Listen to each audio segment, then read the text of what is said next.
Hi everyone, it's Jan from Leaderpreneur, and I wanted to comment on the latest announcement from Facebook, which came out last week about the Libra cryptocurrency, which they're going to be releasing very soon. Long story short, Facebook is building its own blockchain and creating a new currency, a digital currency, a cryptocurrency called Libra. And, it's a pretty big deal. It's actually a really, really big deal. And I would like to share some thoughts on that because I think what can be often underestimated is just how big a deal this actually really is. So let's break it down. I think the first thing to understand here is that the way I think about digitalization is that it's 21st century colonization. The best model that I have found to understand how the world is changing is to look back to when the European powers expanded beyond Europe to colonize the world. And so really that was the age of empires, and the British Empire came out on top of that, at least at the global league tables. Now, what is happening again is digital companies are colonizing vast value landscapes. Now, what does that mean? Amazon is basically conquering retail, Google is conquering search, Microsoft is conquering productivity, Apple is conquering basically everything, and so on and so forth. And these are essentially digital empires, right? That's, I think, the point to understand. We're not talking about a corporation. A corporation is a very industry 3.0 concept, and even maybe 2.0. But in this new age, it's way beyond the corporation, right? Corporation is far too small. And what's particularly important about these large companies is that they are more important today than most countries on Earth. Apple is worth $1 trillion. It is more important to the global economy and what is happening than pretty much every other government on Earth. Let's imagine Apple and Android stop working, right? Let's imagine right now, everything just stopped working. It would be a shit show. It would be a complete disaster. We couldn't function. We couldn't function. Life could not go on, right? It would be a complete disaster. And so what I think we see today is the rise of what's, supranational entities, these large corporations that are more than corporations, that are actually sort of quasi hybrids between corporations and nation states. And I think that's really the way we want to be going. There's been a lot of science fiction writing, on those kind of ideas, which has been a good source of inspiration. But anyway, back to Facebook and its currency. Why is this important? Because if you're going to run a digital empire, right, and let's bear in mind that at the moment, 2.5 billion people log into Facebook every month, right? That's 1 in 3 people on planet Earth log into Facebook as a monthly average user, right? MAU. And so if you're going to build a digital empire, you're going to need a currency for that empire. And if you're going to use the US dollar or these other fiat currencies, what that means is you are beholden to those powers. That Facebook is beholden, for example, to the US government. And so what do you do if you actually want to rule the world? You create your own currency. And the arrival of blockchain has enabled that to become possible. And so what Facebook is doing is building a consortium with up to ideally 100 other companies. And that alliance, a currency alliance, will then, in many ways, become one of the most powerful bodies on planet Earth. The idea behind Facebook is that there will be 100 votes basically available. Each member gets 1 vote. So, for example, Visa might be a member, PayPal might be a member, Spotify, Lyft, Uber, all these different companies are partners.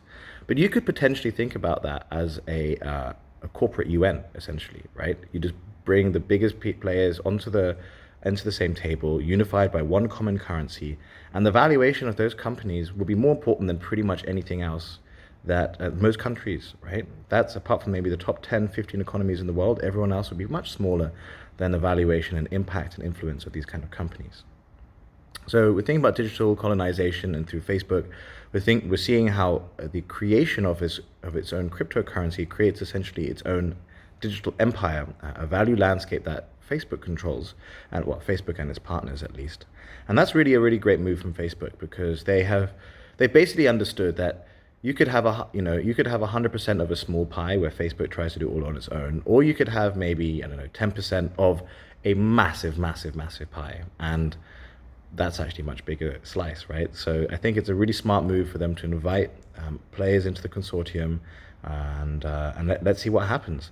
The second thing to understand here really as well is that Facebook runs something called internet.org. Now, many people in the West don't know about this, but internet.org is an initiative from Facebook to give free internet access to low-income people around the world, low-income and emerging income households around the world.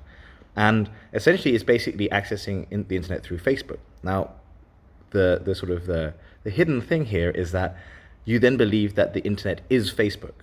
because you only access, right? If you imagine if you've never touched the internet before, you buy your first smartphone, the only thing you ever use is Facebook to log in. It's a bit like only using Microsoft Explorer in the early days and thinking that's Microsoft Explorer is the internet. So that's what Facebook has been doing through internet.org, and there's a lot of controversy around it. Some people see it as a very cynical move.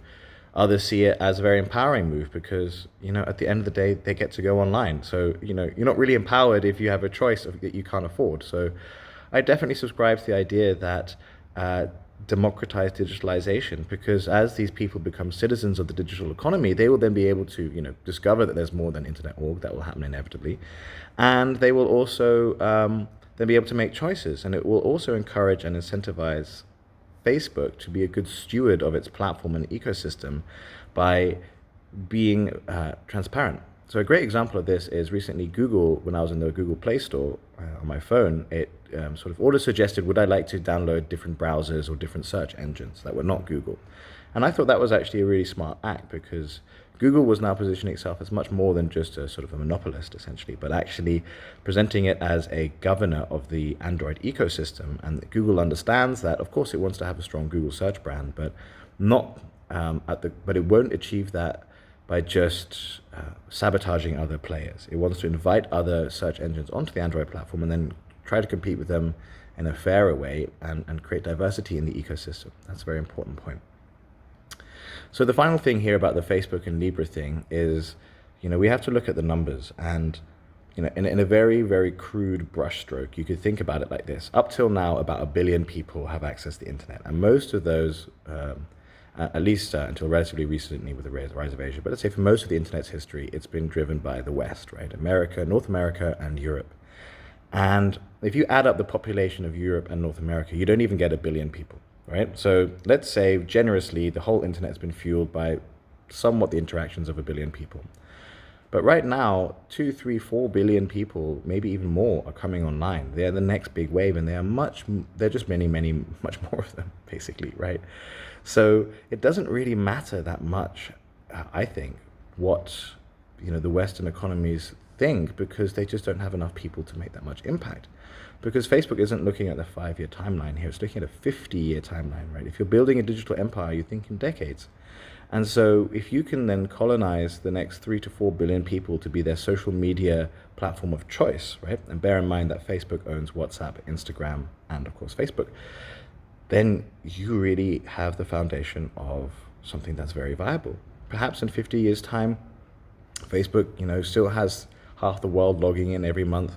It has a currency consortium with people that form the foundation of a global government. Is that a totally bonkers idea? It is. But it might also be possible. Anyway, thanks for listening. Share your thoughts in the comments. Bye.